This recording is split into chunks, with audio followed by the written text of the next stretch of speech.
Good evening, good morning, good afternoon, wherever you are joining us. Maybe you are somewhere sunny, like where George's background says he is. I don't know if you want to be deceived by that or not, but wherever you are and wherever you're tuning from, you're very welcome to another episode of Pages to Progress. We are in the book, The Apocalyptic Vision and the Neutering of Adventism. John, could you hold up the book for me, please? We are finishing the book today. And I have been in conversation, not just with George Knight, but we've been in conversation with George and Darlene and John. We've had some interesting discussions. I wouldn't call them heated discussions, but definitely subjects that have really caused us to think about a few things and our perspectives of what it means to be Adventist and what that means for us, what that meant for the Adventist Church before, and what that meant for us now. We are kind of reflecting on chapters 4 right up until the end, chapter 6. Am I correct, guys? Yes. 4, 5, and 6, about takeaways, thoughts, things that impacted us, things that made us think, agreements, disagreements, and maybe just a reflection on our whole response to the entire book, if that's applicable. One thing, if I was to try and draw a thread throughout the 3 chapters that we just read and the tying up of George's Knight's apocalyptic vision and the supposed message he has to Adventism as a whole, I think he really does target the subject of waiting. I remember early Christmases as a child where my atheist dad, so to speak, atheist, I never believed him. But anyway, my atheist dad would revel on Christmas morning when we'd all as kids line up outside the door, ready to go and open up our presents. And my mom, as an Adventist, as a Christian, was determined that we were going to be in the right frame of mind and pray and have worship before we go into open up our presents. And every morning we would have worship and stuff, but this one particular morning where my dad would never really join us for worship or anything like that, but this particular morning suddenly my dad really wanted to have worship on Christmas morning with us and took the time to take extra long with us and make sure we all said our prayers. And meanwhile, us as kids were going crazy because we just wanted to break down the door, get in and open our presents. My dad would hold us back, and then we would go in and rip open our presents and etc., etc. But I think we've all had a different relationship with the idea of waiting for something special in our lives. Sometimes waiting is easy. Sometimes waiting is really, really hard. I would say, as a Seventh-day Adventist, my concept of waiting for a soon coming Jesus who is returning to us has been problematic for me. Over the years, I have heard the phrase repeated over and over again, Jesus is coming soon. And I admit it has washed a bit light on me because Jesus has always been coming soon. Jesus has been coming soon from before I even came into this world. And my relationship to that phrase has changed in different ways over time. But that's one thing that I definitely reflected on as I went through these final chapters, as George Knight does his best to walk us through the expectant Adventist and what they need to be doing in the meantime while they are waiting here on this planet before Jesus returns, was very interesting. I'd like to open up this conversation with those thoughts in mind. And I'm wondering, I'm going to throw it out there. What has your relationship been like with the phrase, Jesus is coming soon? Let's start there and see where we can end up as we reflect on these chapters. Does anyone want to kick off? Yeah, I mean, I think you hear it as a kid, you sing about it as a kid, and you want it. And I think even as an adult, you want it. But I think there's a deeper part of you that can understand that in a lot of ways it's for selfish reasons we want it, because we have a better understanding. and we want to move on from this world of sin, and we know that there's a better world ahead of us without sin, and we don't want to do the work, I guess, that we need to do, which is to let other people know. And the reality is, maybe we aren't as ready as we think we are, and maybe we could be more ready. And there's certainly other people that aren't ready. And in a lot of ways, it is a merciful God that is waiting until as many people as possible can be saved. And so in that context, and the reality is you don't have any control over it. And so in that context, what are you going to do? You just got to wait. Mm-hmm. Yeah. Anyone else? What's your relationship like with the phrase Jesus is coming soon? I personally had never had any negative issues with it, because I've always felt like that phrase applies to you in your own lifetime. Mm-hmm. But certainly when I was younger, I didn't want Christ to come so soon, because I wanted to be able to experience A, B, C, D in my own life. You wanted to live right? life. Okay. Yeah, I wanted to live life. And it's only as an adult, as I get older and experience more things in life, not because I have experienced things that I wanted to experience, but because now I've seen the world, and I know there is so much, just bad things in the world. And even truly for the people who are in that horrible situations, in horrible life, living that life every single day, calling out for, relief for sake of those people, and just even for us too. I want Christ to come soon. And there's nothing holding me back in this world, nothing here that's attractive. But at the same time, I know that I have not done enough of my part, as in preaching, sharing, reaching out to people to share this message of hope. And I feel that I want that chance. I want that time. Mm-hmm. Yeah. That's interesting. You want that time. Okay. Joe, any reflections? Yeah. To answer the question, what is my thinking of when I hear is Jesus coming, and am I waiting for him? I think I agree with everyone else. We have heard that. If you hear a friend that you have met for a long time and you don't really know him, say, "Oh yeah, Tom is coming to town." You go, "Oh, okay, cool, all right, thanks for the information." But if you say, "Hey, my fiance is coming into town. My love of my life is coming to town. I haven't seen for 10 years, maybe 50 years." All of a sudden, it's a different perspective, right? You're anxiously waiting for that person, because I think it's based on your relationship with that person, right? Mm-hmm. If you really are excited with that person coming, then you're going to be excited.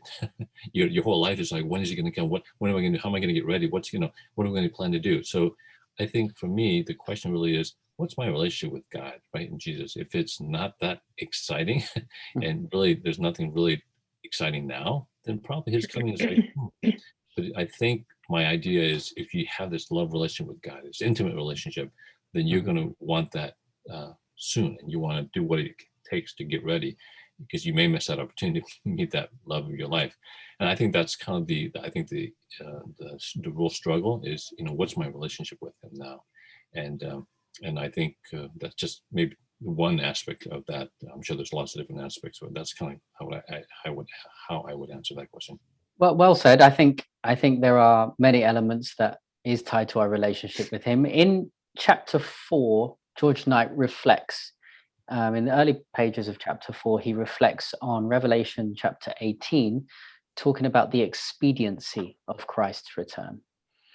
And he essentially looks at a few texts to talk about how the coming will essentially come quickly, or the judgment will come quickly, and the idea of the end of this world, or the apocalyptic end, will come pretty much in a blink of an eye. The kind of language that the Bible uses is In 1 very hour. much, yeah. And it talks about this over and over again.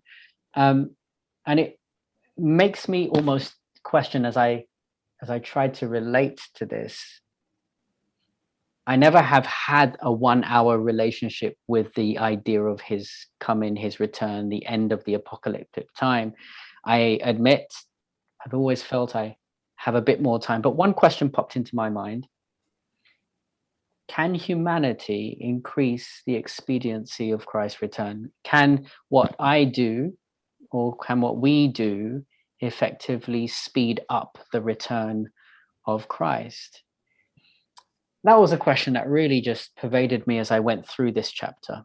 And I started to wonder to myself, because I felt like Knight came across with the notion that we do actually have something that we can do to increase or decrease the time that we have to wait in order for him to return. That's the tone that I felt like he was taking throughout chapter 4. I'm not sure if those were your reflections, but those are my reflections as I'm reading that.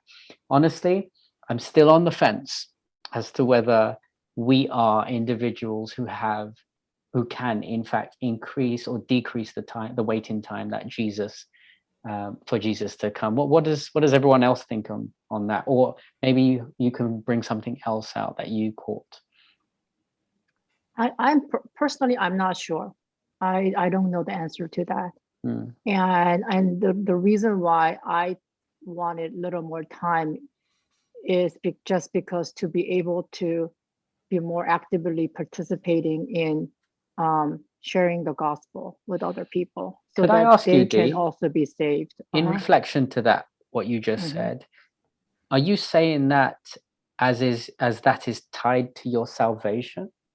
No, of course not. No, it's Okay. not. But I would like, I would like as many people to be in heaven as possible. Really, that's just my desire. And because, that's what God came to this world for, Right. But I remember last week, George, you mentioned you alluded to something about how maybe Ellen G. White said that God could have come sooner had we been, sharing the message or whatever. I don't know. Do you?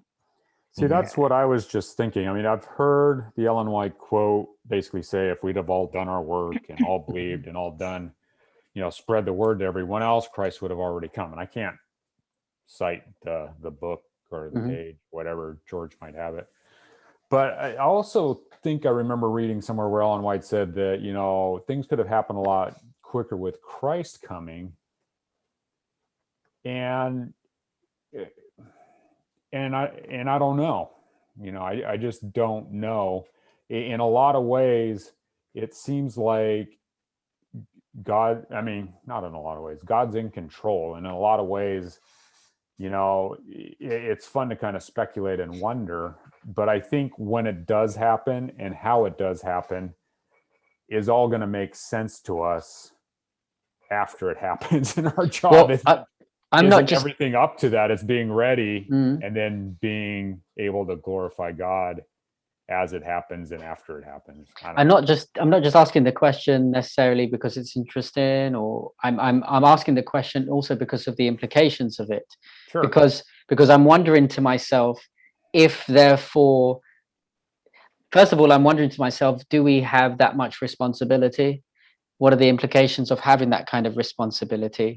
And is that something that we should be thinking about as we approach the return or the apocalyptic end of the earth as we know it? And those are some of the questions that I'm definitely thinking about. Okay. I do believe we have responsibility. And George, go ahead. But yeah. You start off I think the discussion with the waiting and what are we supposed to do now. I think as Adventists, we have a heritage, and our heritage came from, the Millerite movement, right? And that's what George and I was talking about, how our early pioneers kind of started off with this, the beastly kind of, or the apocalyptic, Jesus is going to come, Jesus is coming. That's how it all began. And of course, it was a great disappointment, 1844. And then all of a sudden, Adventists grew out of that. And the idea is that, we start as a mission, Jesus is coming. We're called Seventh-day Adventists because we believe in the commandments of God, and we're expecting Jesus to come soon. And we were waiting for Jesus to come for 175 years, right? And so the question is, how do we wait, and what do we wait for? What's going to happen while we're waiting? And I think George Knight does a really good job in chapter 5 of describing Matthew chapter 24-25. And in that chapter 24-25, he actually breaks it down, which was incredible. That was the first time I actually saw it that way, and it was really like that progression. It smacked of a sermon series, actually. Yeah, we're wanting to get into some apocalyptic preaching. Yeah, but the idea is that hey, Jesus is coming, and what are his people doing, right? And he breaks it down, and again, not just the atheists and the pagan. He's talking specifically. The chapter specifically talks about the people in the church, and we could even say people believers in the Adventist church, the believers, right? And he breaks it down to, at the end time, it's going to be those who are wise and those who are going to be foolish, those who are good servants or bad servants, and those who are going to be doing well with their talents and not anything with their talents. And at the very end, it's going to be it's either going to be the goat or the sheep. It breaks it down left, right, inside or outside, in hell or in heaven. So, and the question for us is, what are we going to do? Where are we going to be? And sometimes I think Ellen G. White, tells us, you be careful, because you may think you're inside, but you're going to be actually caught off guard and be outside. And so this is an eye-opening experience for me, like to kind of ask myself, where am I? Where's my relationship with God? What am I doing with the information that God has given us? And what am I doing with that calling? Am I helping myself? Am I helping those around me? And even he breaks it down. If you help other people in a selfish way, guess what? You may find yourself outside. Right. And that's what I really like it. I like the progression. Didn't you guys like that? I did. Yeah, that's what I was gonna say. And just to add on to what George was saying, I think ultimately it comes back to, why are you doing what you're doing? Because it's clear that there's going to be two groups in the end. And Ellen White reinforces this isn't a mystery. And it's interesting because this is above and beyond any apocalyptic anything. There's two groups. But then the question in the back of my head, and I don't think I'm just being facetious when I ask the question, but it's like, why are you doing what you're doing? Are you doing it because the end of time's coming and you're afraid it's going to come and you're going to be stuck as a goat instead of as a sheep? Or are you doing it because you have that relationship, like George is talking about, and you would do it, I don't know, potentially even if Jesus didn't come? But surely that's the context for the beastly preaching that he's been talking about throughout the whole of the chapter, where the motive is in the wrong place. It's fear mongering and comparisons and reactive preaching. And I think George and I is leading us closer and closer towards the idea of, come on, guys, remember why you're doing this. You're doing this because you actually have a God who loves you so much, and he's offered so much for you. And just like what Dee said, to elements of that, I want to hang around a bit more because I want to tell more people. And I think there's some irony there, because the whole point of the book, if I were to summarize it, and I've taken some issue to it, because we've talked about, Adventists and the beastly preaching and needing to come back to being just Christians, and how that can't be enough, that we, like George was saying, have this apocalyptic culture that we are somewhat responsible for, and that no one else is preaching about. And I think that is true, but I think there's some irony in this whole book. He's trying to bring that to our attention, but then he ends with, there's going to be two groups of people, and these groups of people are determined by what they did, and I don't think that's and why they did what they did. Yeah, and it is a salvation by works until you get to the why, but the right why makes it a salvation by grace, Right. and it's because of what God's done for us, and we want to do, help other people. And I don't know, I've been struggling with this a bit. How do you justify what we've talked about? And from the last meeting where Dee was saying we need to apologize, it was wrong. And I don't know. I mean, there was a lot of hellfire and brimstone back in the day when we were bringing, the word. And yes, it had the beastly preaching, but it was coming straight from the word. And I don't think it was entirely right, but it might have been right for the times. But you can say things, you can offer the right words in any context with the wrong motives, and it will make it the wrong word. Just That's because what I it's meant. coming from the wrong place. No, I understand. But what I'm saying is I've been struggling with that. And I think the conclusion I think we kind of came up with is that we need to be inserting the apocalyptic in what we're preaching, and intentionally. Right. But in the same way, using what George Knight's talking about in this whole chapter, which was, how this chapter 5, which is living the apocalyptic vision in the 21st century. And he's basically showing how the synoptic gospels, are consistent with the rest of the apocalyptic stuff that he's been talking about in the whole book. Right. And the two go hand in hand. We just need to be able to show people that. Right. I think he talked about that was my thought. Yeah, I thought he kind of reminds us that we have to have Jesus in the apocalyptic. We have to see the lamb and the lion, and the don't forget that that's the center of the apocalyptic message.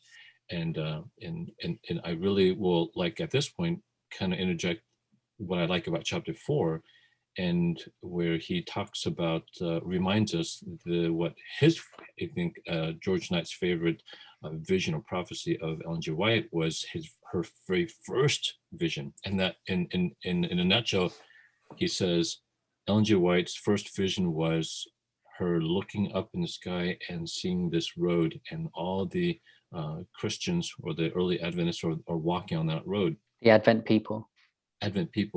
And there's a light from behind them kind of shining, showing the path, and people can walk safely. Well, eventually some people begin to question, I don't know if that light was really truly from God. And eventually that light goes off. And again, she says that you have to stay focused on Jesus, looking ahead as they're walking towards the city, which is representative of heaven. And then people kind of start getting lost. Maybe they walk too long, or they start questioning the light source, and the light goes out. And as the light goes off, people can't see, and they start falling off. And that vision was essentially, the light was the Advent, the midnight cry, right? The 1844, and the light was showing the people how to walk ahead. And they still had to focus on who, not the past teaching, but the focus was on Jesus. They had to, focus on Jesus. Focus on Jesus, but it had to be both. The people who started questioning the validity of the light, which was, was that a God thing? Was that, do we need to remember our past? And I think this is what the book was about. And, George Knight says, you know what, we have to understand our heritage, where we came from, our mission statement. It came from that era. It came from the Millerite movement, people searching. And yes, the beastly discussions came up. Yes, they may have forgotten that, the Jesus part of it, but we as an Adventist group of people have to, remember where the light came from. We have to understand our heritage. We have to understand all this. We have to go forward and focus on Jesus. We still have to stay on that path to go to heaven. And this is kind of where the whole chapter, 24 and 25 of Matthew comes in. We have to remember all that. So where people fall off on that vision, because of the light and that's not shown, etc.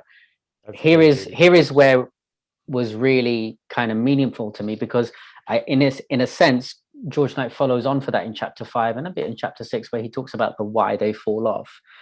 For years, within traditional Adventist classical circles, I have supposed the falling off or the being judged and found wanting had to do with my inability to follow God's law, specifically to do with his commandments and all that stuff, where all of these things are really, really important. One of the beautiful things that George Knight kind of stamped is actually, Sam, and at first I thought it was, you're going to be judged for something different.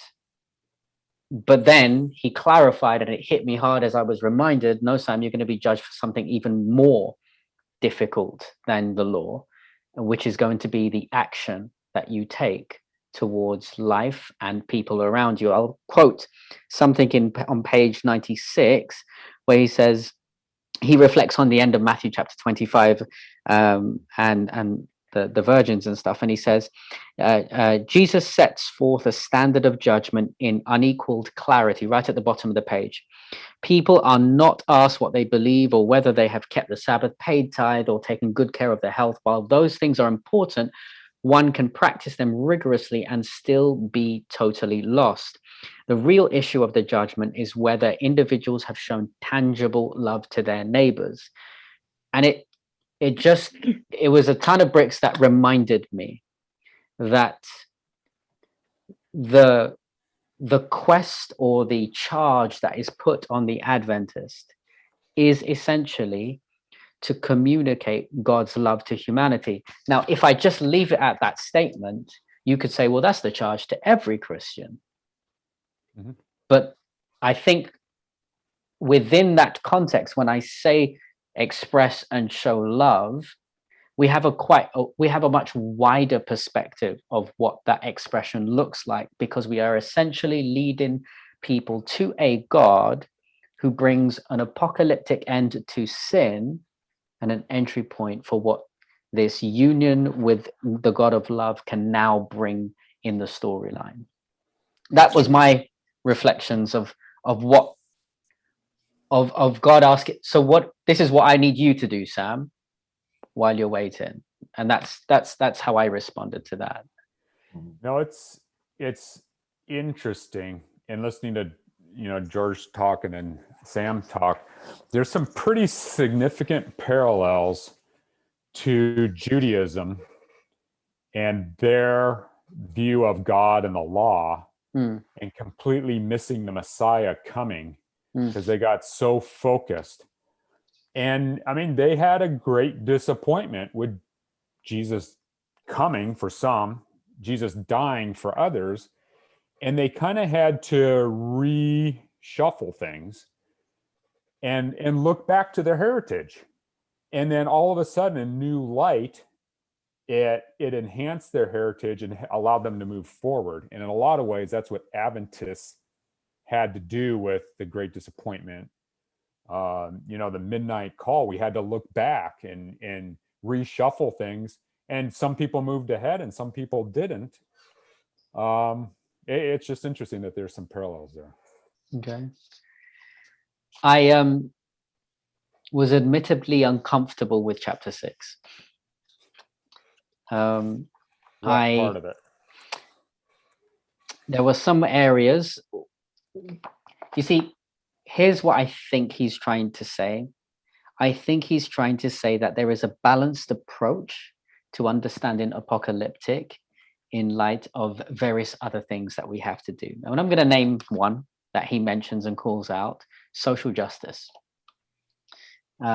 Social justice, feeding the poor, ministering to those who are in the needy and stuff.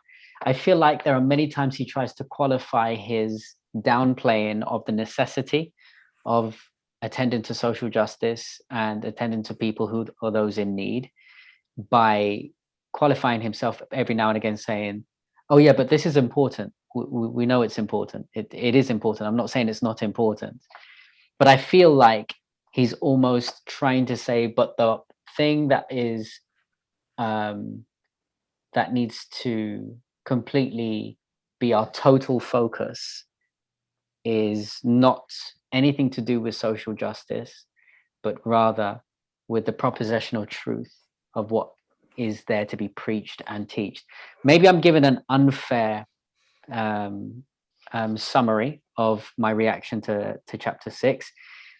I guess I'm uncomfortable with it. Sorry, Dee. I'll be quick. I guess I'm uncomfortable with it because I have always seen some of these elements as so prevalent in Jesus's ministry as a route to get people on board with a kingdom ethic. And that kingdom ethic eventually leads people to a relationship with Christ. Those are my initial thoughts. I didn't think, well, I agree in that. I think he was saying that essentially preaching the God's anti-message, that message of hope is the most important thing. That's our commission, he says. But I think he does say toward the end that there needs to be a balance. But I think that he's pointing this out because the fact that our churches have moved away from preaching the end time messages, the three angels messages. And we have been focusing more and more on social justice issues. And somewhere, at least for me, in my own personal experience, actually, I kind of sort of lost as to why I am a Seventh-day Adventist Christian. Aside from the fact that I keep the Saturday Sabbath, I sort of kind of been questioning it. Not that I was gonna move away out of the church or anything, but I was questioning as to what is our core Adventist belief aside from keeping Saturday Sabbath, and where I've been questioning this for quite some time now, and I still couldn't find the answer until actually I read this book. And I think for me personally, this book has made it very clear. And I mean, he continuously say that, our life is to love others. And how do you love others, right? And you love others through, feeding the hungry and clothing the poor, whatever it is. So I don't think he's saying not to do it. And granting them a hope in Jesus. Yes, exactly. And I think that's where our new message needs to be. Our old message was that, this hope in, definitely a hope in coming of Christ, his second coming, but we were approaching it through the fear, trying to get people to respond and using fear. And it had worked. It had. And I'm not saying it really has, but over the time that stopped working. And I don't think that we have really found a new way. And I think in reading this book, for me personally, I've come to understand that, yeah, we really do need to preach the end time message, but with a perspective of hope, that the coming of end of sin, truly, and this hope. But can I just respond to that? And this is something that Dee mentioned earlier as well. I don't want to lose what I want to say. Now I've lost it. Oh, come on. I think that so you said the phrase "it has worked," okay? As in we preached an unbalanced message in different spaces over years and stuff, and it's worked. And I'm assuming what you mean to say is we have made Adventists. We have made Adventists as in numbers. In numbers. Right. So my follow-up question from that is, what kind of Adventists does unbalanced apocalyptic preaching make? Very unhappy Adventist. Okay. And lots of baggages. And now we are dealing with the inheritance of those results upon which we need to try and provide balance for. And that's a lot harder. I'm a driving instructor by trade. I hate people who step into my car who have already been driving their dad's cars and already been driving their brothers and cousins' car, whatever it is, because they've already developed bad habits and they get frustrated in me when I say, okay, today we're going to learn how to pull out from the curb and pull back in. And it's like, no, but I already know how to. No, you don't. No, you don't. We need to go back to base. And I feel like there needs to be a back to basics in our hermeneutics as to how we actually teach people to get a balanced picture of apocalyptic vision from the get-go. And one of the places I admit that we are really bad at, we need to start with our youth. We need to start with our children. We need to start doing that from there, teaching them a balanced view, helping them see Jesus in some of the most obscure Daniel and Revelation apocalyptic places where they may not be so naturally inclined to see. Well, Pastor Stan, we have to teach the parents too, because parents need to talk to their kids about this. As a parent, we don't talk to our kids about this because we've grew up with a fear message. Who wants to talk to their kids about it, right? So we do need to teach the adults too, because we've just basically kind of left it behind now. Right. It says, one of the paragraphs here says, it is the unconscious internalization of God's that was a good one. And its expression in daily life that is the one essential qualification for the kingdom of heaven. Such people have begun to live the principle of servanthood and greatness, and that's the description of the sheep versus the goats, right? Because the goats were saying, "Oh God, if you told us that was you, of course we would have gone out there to do that." Because then that's salvation by works. They were selfish. They were trying to say, what can I do to get myself to heaven? Versus, the lamb, like, oh, when did I feed you, God and Jesus? And when did I, visit you in prison? Oh, when you did it to the least of these, my you've done it to me. Those are the people who, when they have seen Jesus and have this intimate relationship with God, and they have this internal love of God in their heart, then naturally the things that they do to their neighbors is what God expects us to do. Now, whether or not that's feeding the homeless or things that the Salvation Army people do, and again, this goes back to your social justice, whether we stand up for the underprivileged and the people who are persecuted. Yes, we can let go of all of our past doctrines and other things and strive and have our church really be the forerunners of helping humanity. But I'm not proposing that we let go of our doctrines, though. Correct. And that's what I hear you saying. You're saying that maybe George and I kind of downplay some of these things that we should do. And but I think he was trying to kind of saying, yes, we need to do that. It's important to do that. That's what Matthew chapter 25 talks about. But he says, even Jesus says that's not what you should be doing only. And she says that's what Ellen G. White says you shouldn't be doing only. We should be doing that along the way. And I think that's kind of like what I hear Darlene, you're saying that we should be able to teach this apocalyptic message with Jesus in the heart of it, kind of doing what we should have been doing. But I think there is a reason for us to kind of see the urgency. We are, I think, heading to the end of time. I believe that. I really truly believe it. And in chapter 24, the disciple says, Jesus, tell us the end of time. And Jesus says, all right, let me tell you the end of time stuff. And he made it very clear, this is what you'll see. And I think all of us would agree, all the end time stuff has happened except for Jesus coming. And we've been waiting. And that's what I think the whole 5 parables talks about. Jesus promised to come. He was supposed to come, but now all of us are asleep. The whole church is asleep because Jesus has been delaying. And we've done our Bible studies. We all know what we're supposed to do. All of a sudden, the midnight cry is going to come. And as an Adventist, that midnight cry is going to be the Sunday law. And the Sunday law is going to come rather quickly. And when we're like, okay, now I hear the Sunday law, are we ready? Have we been ready? Do we have the extra oil that the wise virgins had? And I will tell you, the lamp is the Bible, right? A lamp unto my feet, but it is our understanding of the Bible. And the oil is represented as the Holy Spirit. And I think we're supposed to have the fruit of the Holy Spirit. But I also see that the lamp has an extra purpose. It's supposed to shine. right? It's supposed to light.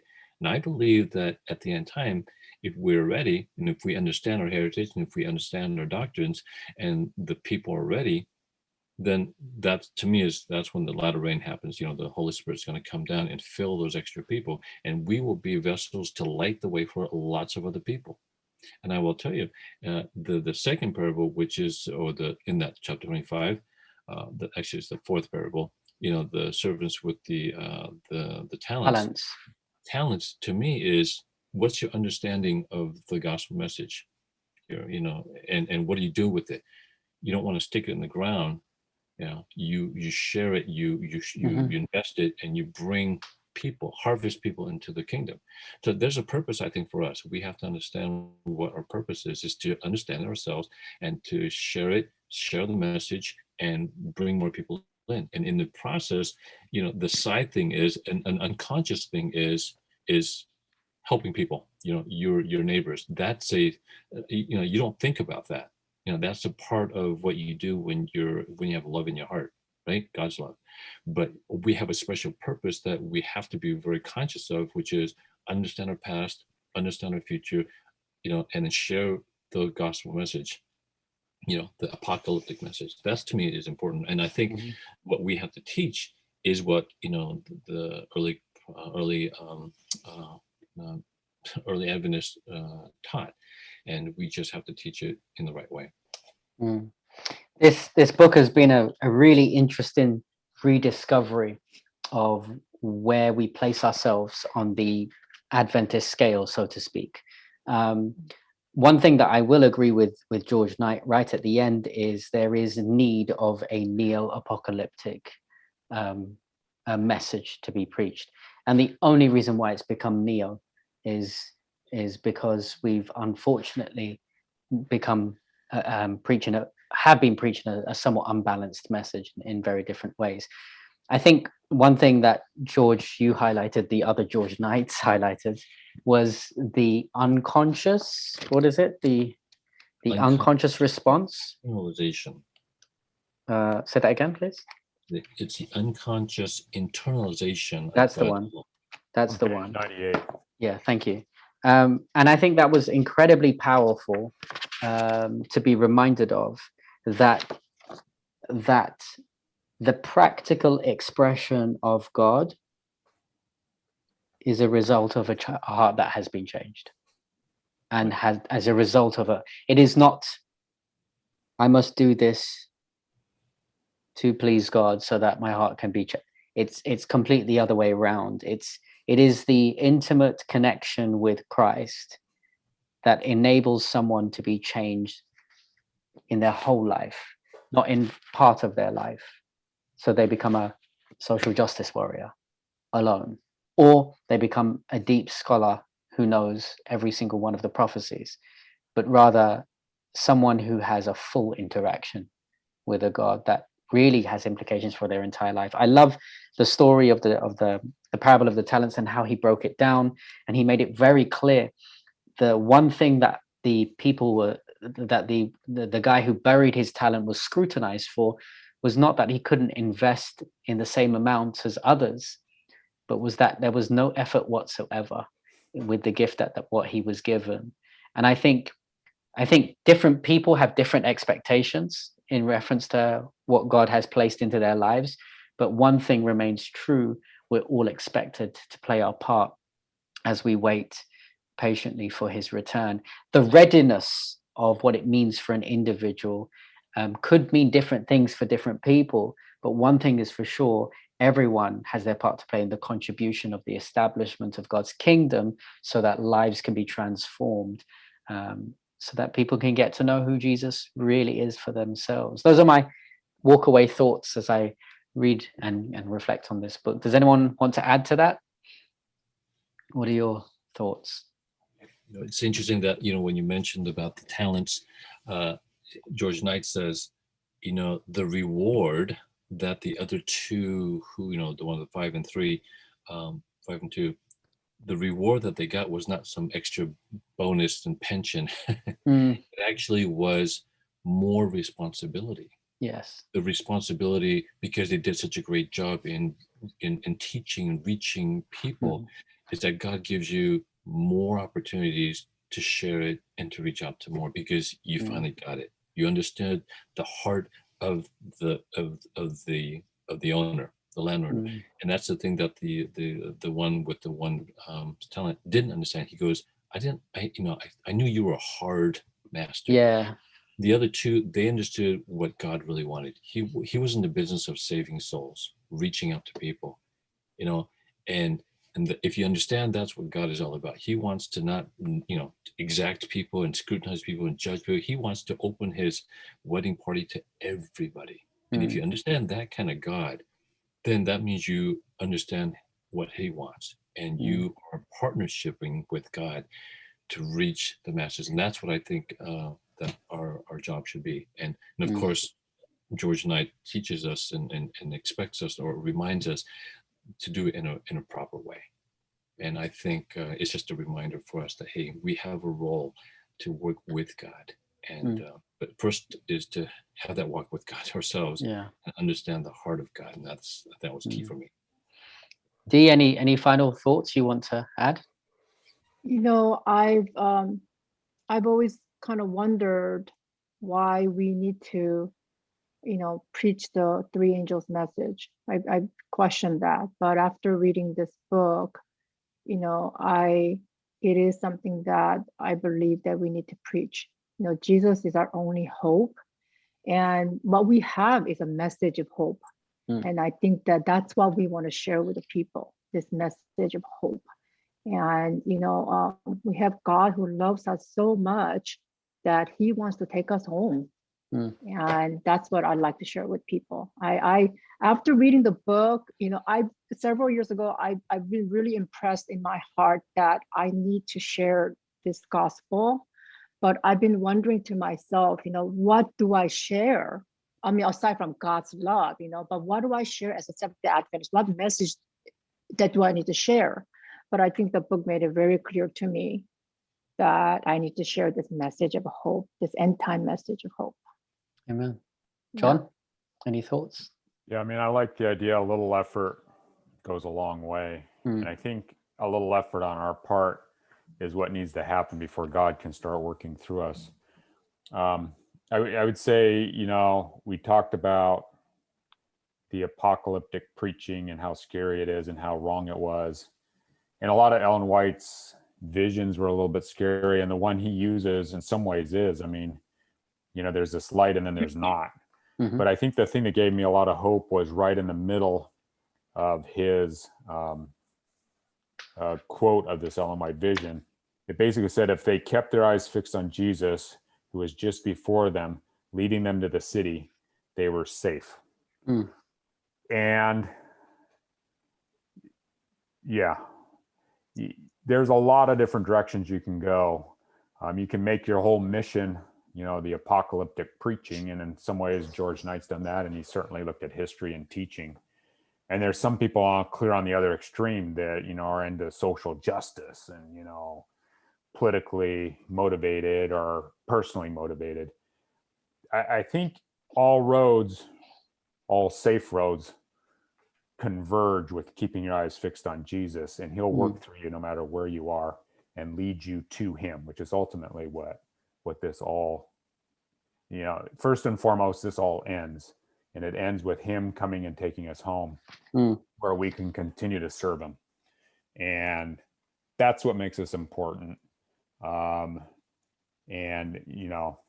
That's what made it worth reading this book, but also worth, like Dee's saying, you have to make it practical and use it. Thank you very much. Well, it's definitely been a journey that we've all been challenged on in many different ways. For those of you who would like to read it for yourself, John, maybe you could show it again, The Apocalyptic Vision and the Neutering of Adventism by George Knight. This ends our series for this book and our reflections, Pages to Progress, where we've been looking at this book. We will be diving in a couple of weeks into a new book. We will let you know what that book is coming up shortly. We want to thank everyone who has joined us on the journey. Feel free to go through previous episodes on our website, eastsidesda.org/pages to progress. But this is us signing off, trying to keep our eyes fixed on Jesus. That's our aim. Anyway, God bless you, everyone. Take care. Bye-bye.